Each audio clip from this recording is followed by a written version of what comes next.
Assalamualaikum warahmatullahi wabarakatuh. Oke, jumpa lagi bersama saya Muhammad Lutfi Hamzah. Pada video kali ini kita akan membahas lanjutan dari yang sebelumnya itu OC layers. Yang selanjutnya lagi adalah kita belajar terkait tentang TCP/IP. Jadi ini bisa dikatakan layers, bisa juga dikatakan arsitektur dalam jaringan. Oke, jadi sebelum kita membahas lapisan-lapisan yang ada pada TCP/IP ini, lebih baik kita menjelaskan tentang sejarah adanya TCP/IP layer ini. Jadi TCP/IP layer ini disebut dengan Transmission Control Protocol Internet Protocol Layer, yang merupakan model komunikasi data yang dikembangkan oleh US Department of Defense atau disebut dengan DoD, yang berguna untuk merepresentasikan komunikasi data antar peralatan jaringan atau antar jaringan. Jadi TCP/IP ini juga dia disebut dengan DARPA model atau Internet model atau DoD model. Karena awalnya TCP/IP ini merupakan proyek yang dinamakan dengan ARPANET yang dimulai oleh Departemen Pertahanan Amerika Serikat tadi. Jadi pada TCP/IP ini ada 4 layer atau 4 lapisan yang terdiri dari application layer, kemudian transport layer, kemudian internet layer, kemudian network access layer. Tetapi dari beberapa artikel ada juga yang membuat 5 layers. Yang pertama kita masuk ke layer yang keempat, yaitu application layer. Jadi pada application layer ini dia berperan sebagai high level protokol yang melakukan proses representasi, encoding, dan juga control session. Dan juga dia menyediakan layanan atau service terhadap software-software yang berjalan pada komputer. Jadi di sini protokol pada application layer ini contohnya seperti HTTP yang berguna untuk seperti web, HTML, kemudian FTP tempat kita mengupload data dan mengambil data, kemudian SMTP tempat protokol yang berhubungan dengan email, dan juga Telnet dan lain-lainnya. Oke, yang pertama itu Telnet. Jadi Telnet ini adalah program yang memungkinkan akses terminal secara remote lewat suatu jaringan. Dengan protokol Telnet ini kita bisa melakukan remote access ke jaringan yang ke komputer lain yang mempunyai jaringan, disebut dengan Telnet.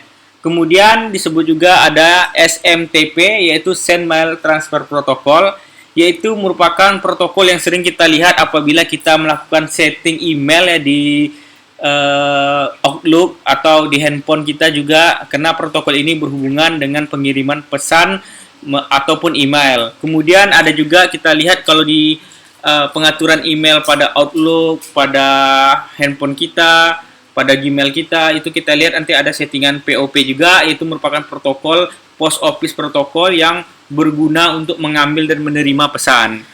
Dan yang terakhir sini ada protokol yang disebut dengan FTP, yaitu File Transfer Protocol. Jadi protokol ini biasanya tempat kita mengupload file ya, dan juga mentransfer file antar host. Jadi contohnya penggunaan FTP ini biasa kita temukan ketika kita ingin mengupload, misal kita membuat program berbasis atau website berbasis HTML atau PHP, kemudian kita ingin mengupload ke web hosting, jadi kita menggunakan FTP. Atau kita bisa juga mungkin di perkantoran yang kantor A berada di Pekanbaru, kantor pusatnya berada di Jakarta, jadi kita ingin mengambil data dari Jakarta, itu hanya kita memasukkan IP pada FTP tersebut dan kita bisa mengupload dan mengambil file tersebut. Oke, yang selanjutnya kita masuk lagi ke lapisan yang ketiga, yaitu lapisan transport. Jadi pada lapisan transport ini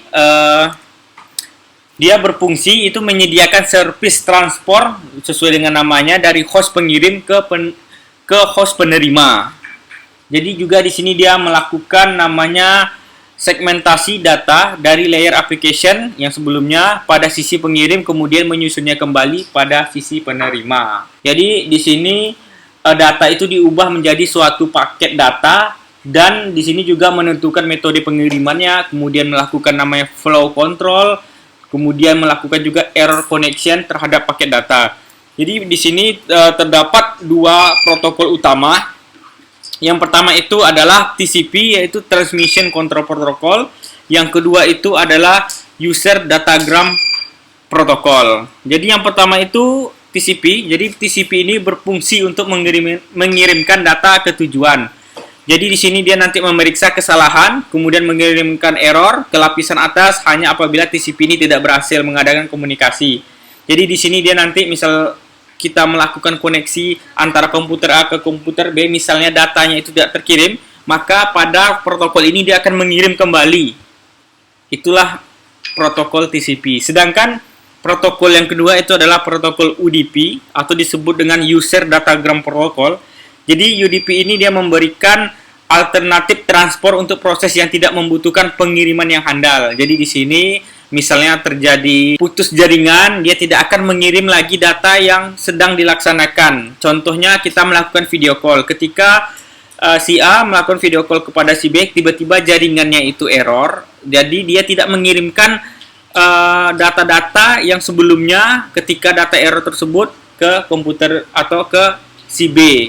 Jadi UDP ini dia ya kayak kita live streaming, kalau jaringan kita jelek ya dia tidak akan mengirimkan data yang sebelumnya. Oke, yang selanjutnya lagi itu lapisan layer yang kedua, yaitu adalah internet layer. Jadi internet layer ini dia berfungsi atau berperan sebagai informasi alamat asal dan tujuan dari paket data dan menentukan jalur atau rute atau routing pada pengiriman paket data. Jadi di sini dia memiliki protokol utamanya itu adalah IP. Ada yang menyebut IP address, ada yang menyebut Internet Working Protocol. Ya, oke. Protokol yang pertama itu adalah Internet Working Protocol atau disingkat dengan IP yang bersifat unreliable, kemudian connectionless, kemudian BIS-E4. Jadi artinya di sini dia tidak melakukan pengecekan maupun koreksi terhadap error dan paket bisa saja tidak berurutan. Kemudian fungsi-fungsi tersebut ditangani oleh protokol pada layer di atasnya, yaitu pada layer transport tadi. Kan tadi kita lihat ada TCP dan UDP. Kemudian yang selanjutnya lagi ada disebut dengan Address Resolution Protocol atau ERP, digunakan untuk mengasosiasikan IP address dengan physical address. Jadi ERP ini juga digunakan untuk mencari physical address dari node jika IP address-nya itu diketahui. Jadi kalau di dalam LAN, jadi MAC address itu berada pada kartu jaringan atau disebut LAN card atau pada NIC kita. Oke, yang selanjutnya lagi adalah RARP, yaitu Reserve Address Resolution Protocol, yaitu berfungsi untuk memungkinkan host menemukan internet address jika diketahui physical address-nya. Yang selanjutnya lagi ada ICMP atau Internet Control Message Protocol, yang berguna sebagai host dan gateway untuk mengirimkan notifikasi masalah datagram ke pengirim. Jadi ICMP ini dia gunanya yaitu mengirim query dan laporan-laporan error, pesan-pesan error ya, itu fungsi dari ICMP ini. Kemudian yang selanjutnya lagi ada Internet Group Message Protocol, jadi memudahkan transmisi simultan dari suatu pesan ke grup penerima sesuai dengan namanya ialah Internet Group Message Protocol. Kayak ini contohnya kayak kita melakukan broadcast. Oke, kita masuk lagi ke Network Access yang merupakan lapisan layer yang pertama atau yang terakhir ya. Jadi kita mulai dari urutannya layer keempat, ketiga, kedua, ke satu. Yang pertama itu tadi application merupakan layer keempat. Jadi di sini layer yang ke satu itu adalah Network Access. Jadi Network Access layer ini disebut juga dengan host to network layer. Jadi layer ini menangani semua komponen dan proses yang berkaitan dengan fisikal atau berhubungan dengan fisik sesuai dengan namanya. Jadi fungsinya juga menjadi perantara dengan network adapter atau LAN card. Kemudian juga memformat data menjadi sebuah unit disebut dengan frame dan mengkonversi frame tersebut menjadi arus elektrik untuk kemudian dikirimkan melewati media atau medium transmisi. Kemudian juga dia mendefinisikan alamat fisik atau kita sebut biasanya setiap komputer itu mempunyai MAC address yang fungsinya itu mengidentifikasi kartu jaringan komputer pengirim dan penerima. Dan yang selanjutnya adalah pastinya dia melakukan error checking, yaitu mengecek error pada frame yang diterima. Oke, ini dia contoh dari NIC ya, atau kartu jaringan kita pada PC kita. Jadi ketika software dalam Ethernet menerima paket dari layer di atasnya atau internet layer tadi, maka dia akan melakukan seperti di bawah ini. Yang pertama itu adalah memecahkan data tersebut menjadi beberapa bagian kecil jika diperlukan. Kemudian dia melakukan pembungkusan. Biasanya pembungkusan ini disebut dengan enkapsulasi.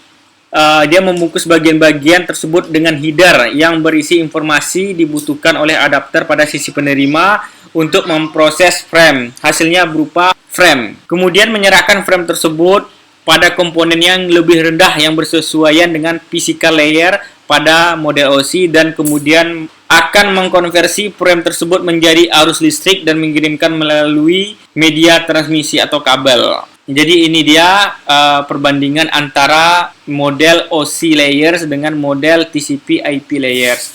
Kalau OC ada 7 lapisan, sedangkan pada TCP/IP di sini ada 4 lapisan. Setiap lapisan atau layer itu mempunyai fungsinya masing-masing. Jadi internet yang kita gunakan sekarang ini menggunakan protokol TCP/IP. Oke, persamaan TCP/IP dengan OC layers itu adalah yang pertama itu sama-sama menggunakan layer, kemudian sama-sama memiliki application layer walaupun fungsinya atau layanan ini banyak berbeda. Kemudian keduanya juga memiliki transport dan network yang sebanding.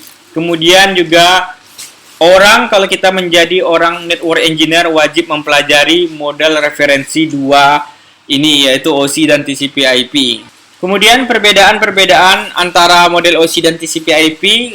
Kalau TCP/IP ini mengkombinasikan layer OC presentation session menjadi satu layer application. Kemudian TCP/IP juga mengkombinasikan layer OC data link layer dengan physical itu menjadi satu layer, yaitu network access. Dan kalau kita lihat TCP ini kelihatannya lebih sederhana karena layernya sedikit.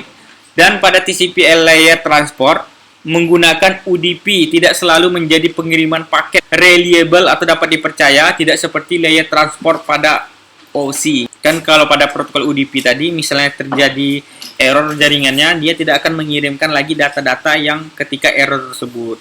Oke, sekian video dari saya terkait TCP/IP pada kesempatan kali ini. Oke, jumpa lagi di video selanjutnya. Wassalamualaikum warahmatullahi wabarakatuh.